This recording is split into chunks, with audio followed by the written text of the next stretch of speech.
It's been a year since the first, New York Times story about Harvey Weinstein came out, and Ronan Farrow's work also. And I think a lot of the, Me Too movement has certainly done so many things. But one of the things is I am noticing that there's a lot more of women saying, wherever they are in relation to the camera, I'm here for other women. I got you. Yeah. And I'm going to stand by you and stand with you and help. And it's been something that's been really nice to see. Is that something that you have observed also? Yeah. It was wonderful because you and I had an opportunity to speak last night about that. And I think that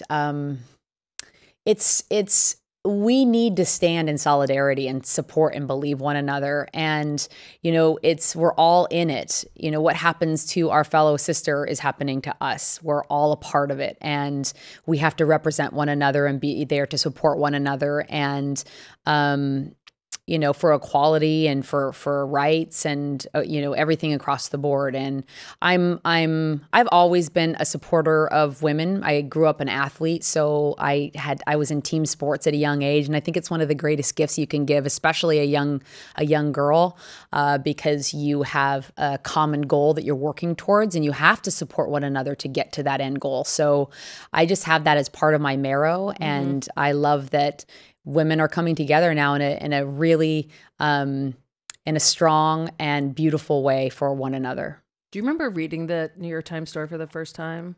I mean, was there a sense of like, oh, thank God this is finally out? Because I'm sure like everyone in the industry, you would heard things and whispers and.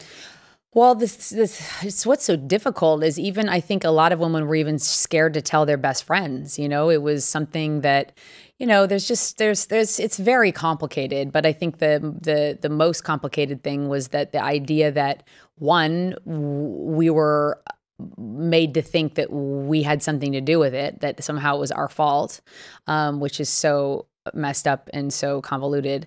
And then the idea that our livelihood was at stake if we said something, that we would be ostracized from the very thing that we make a living doing and that we love. So it's just a lot of there's a lot wrapped up in it.